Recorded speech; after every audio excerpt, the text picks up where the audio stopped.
வெற்றிலை வராகித் தாயின் வெற்றி வாக்கு இது. என் தங்கமே, உன்னை சுற்றி எந்த நிகழ்வுகள் நடந்தாலும் அதை உனக்குள் எதிர்மறையாக நீ எடுத்துக்கொள்ளாதே குழந்தையே. எல்லா நிகழ்வுகளோடும் உன் வாழ்வை நீ பொருத்தி கொள்ளாதே. ஆனால் உணர்ந்து கொள், செய்யும் வினைகள் எல்லாம் திரும்ப வரும் என்று. அதனால் நல்ல வினைகளை தேர்ந்து செய், தீய வினைகளை குறைத்து கொண்டு வா. நேர்மறை எண்ணங்களை உனக்கு துணையாக கொண்டு நட. எல்லாவற்றையும் உன்னிப்பாக கவனி. உனக்கான வாய்ப்பு சிலவற்றில் ஒளிந்து இருக்கும். அதை உனக்கு நான் உணர்த்துவேன். அதை பற்றி கொண்டு நீ மேலே வருவாய். நம்பிக்கையோடு இருப்பாய். தைரியமும் தன்னம்பிக்கையும் தான் உன்னுடைய ஆயுதம். அதை ஏந்தி நிற்பாய் என் குழந்தையே. நீ வணங்கும் தெய்வமான நான் உனக்கு என்றும் துணையிருப்பேன். பற்றுகள் எல்லாம் போன பிறகு தெரிய வரும் உண்மை சொரூபம் ஒன்றினால்தான் ஒருவனுக்கு நிரந்தர ஆனந்தம் உண்டாகும். அது கிடைக்கும் வரை ஒரு மரத்தின் இலைகளுக்கு ஊடே அவ்வப்போது தெரியும் சூரியன் போல ஆனந்தம் வந்து போகும். நமக்கு பிடித்தது கிடைக்கும் போதும் பிடிக்காதது வராத போதும் ஒரு இடைப்பட்ட ஆனந்தம் வந்து பிறகு அதே போல அதே நிலைமை இன்னொன்று பொருளை பற்றி வந்து போகும். உலக விஷயங்கள் எதை எடுத்துக்கொண்டாலும் இந்த மாதிரியான ஆனந்தம் தேடல் என்ற சுழற்சியில் சென்று கொண்டே இருக்கும். இதைத்தான் நாம் நம் வாழ்க்கையின் அனுபவங்கள் என்று சொல்லிக் கொள்கிறோம். எதிலும் திருப்தி இல்லை, ஆனாலும் எதையும் விடவும் மனமும் இல்லை என்று வாழ்ந்து கொண்டிருப்பவர்கள்தான் நம்மில் பலரும். உலக விஷயங்களில் பற்று என்பதே அனைத்தின் தொடக்கமும் என்பதை உணர்ந்து அவைகளின் மேல் பற்று வைக்காமல் வாழ்வதே ஆன்மீக பயிற்சியின் முதல் அடி. உள்ளதை உள்ளபடி பார்க்க வேண்டும் என்றால் பார்ப்பவர்களும் பார்க்கப்படும் பொருளுக்கும் இடையில் திரை போன்று எதுவும் இருக்கக்கூடாது. தற்போதும் நம் மனது ஒரு திரை போன்று இருப்பதால் நாம் பார்ப்பது எதுவும் அவை உள்ளது போல தெரிவது கிடையாது. முதலில் மனதின் மேல் படிந்துள்ள தொன்று தொட்டு வளர்ந்துள்ள பற்றுகள் விலகினால் பற்றற்ற மனதிற்கு ஒரு இடைவிடாத ஆனந்தம் கிடைக்கும். அதுதான் ஒருவனின் உள்ள நிலையை தெளிவுபடுத்தி காட்டும். அப்போது அவன் தன்னிலே தானாக மகிழ்ச்சியுற்று பேரானந்தம் அடைந்துவிட்ட ஞானியாகிறான். அதை நன்கு உணர்ந்து அனுபவித்த ஞானிகள் சொல்வார்கள், பாம்பின் கால் பாம்பறியும் என்ற வழக்கச் சொல்படி அவர்கள்தானே அவர்கள் நிலையை அறிய முடியும். கஷ்ட நஷ்டங்கள் என்பது வாழ்வின் ஒரு பகுதிதான் என்பதை தீர்க்கமாக புரிந்து கொள். அதுவே வாழ்க்கை கிடையாது. நீ விரும்பும் லட்சியத்தில் வெற்றி கிடைக்கும் வரை ஓயக்கூடாது என்ற உறுதி நெஞ்சில் நிலைத்திருக்க வேண்டும்.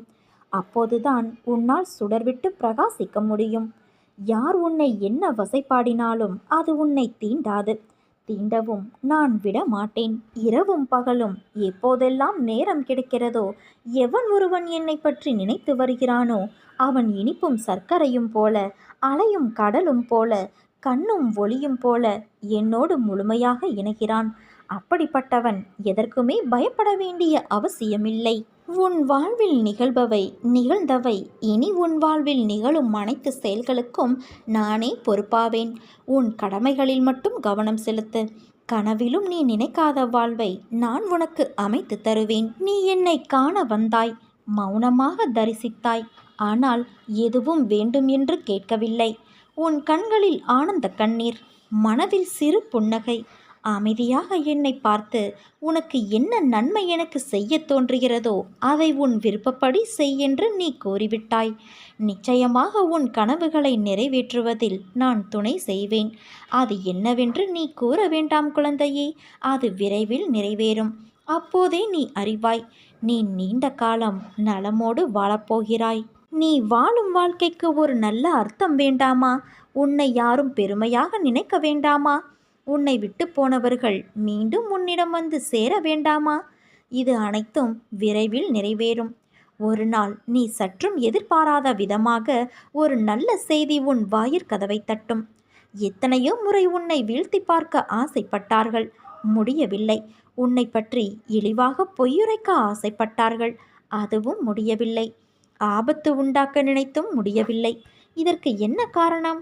உன் கர்ம பலன்களே ஒரு மிக முக்கிய காரணம். நான் உன்னுடனே இருப்பதை மறந்து இது போன்ற செயல்களில் ஈடுபட முயற்சி செய்கிறார்கள்.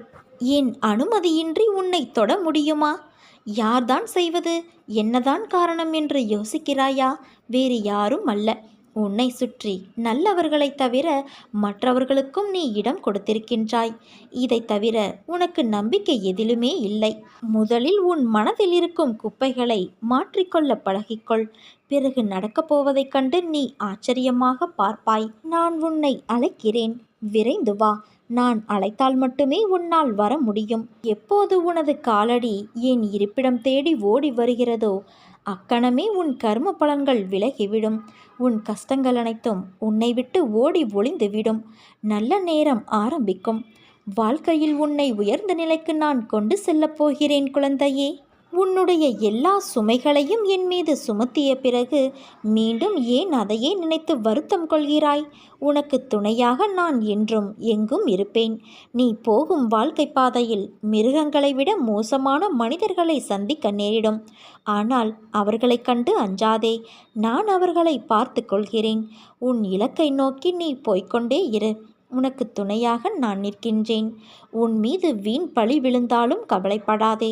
அவர்கள் அனைவரும் உன்னை வீழ்த்த வேண்டும் என்றே நினைக்கிறார்கள். அவர்கள் முன் உன்னை வெற்றி பெற வைத்து கம்பீரமாக நிற்க வைக்கவே நான் இங்கு போராடி கொண்டு இருக்கிறேன். அதனால் நம்பிக்கை இழந்து கலங்காதே குழந்தையே. என்னால் இதை செய்ய முடியாது என்று எந்த ஒரு காரியத்திலும் நீ நம்பிக்கை இழக்காதே. உன்னை வழிநடத்த நீ வணங்கும் தெய்வம் நான் இருக்கும்போது வீணான கவலை எதற்கு உனக்கு? உனக்கு நிச்சயம் வெற்றி கிடைக்கும். உன் அம்மாவாக அப்பாவாக நான் என்றும் துணையிருப்பேன். என் பரிபூரண அருளும் ஆசிர்வாதமும் அன்பும் பெற்ற என் செல்ல குழந்தை நீ. என் தங்கமே, உன்னை கீழ்த்தனமாக நடத்துபவருக்கு நீ நன்றி சொல்லத்தான் வேண்டும். ஏனென்றால் உன்மேல் இருக்கின்ற முன்ஜென்ம கர்மம் என்கின்ற அழுக்கினை அவர்கள் சுத்தம் செய்கிறார் என்பதுதான் உண்மை. இன்னும் சில நாட்களில் அனைத்தும் மாறும். ஏனென்றால் சமீபத்தில்தான் நான் உன்னை சந்தித்து அதை உன்னையும் உணர வைத்து உனக்கு ஆசி வழங்கியிருக்கிறேன். யார் உன்னை வெறுத்தார்களோ, யார் உன்னை உதாசீனப்படுத்தினார்களோ, யார் உன் நம்பிக்கையை கெடுத்தார்களோ அவர்களின் தலைக்கணம் இன்னும் சில நாட்களில் மண்ணோடு மண்ணாகிவிடும்.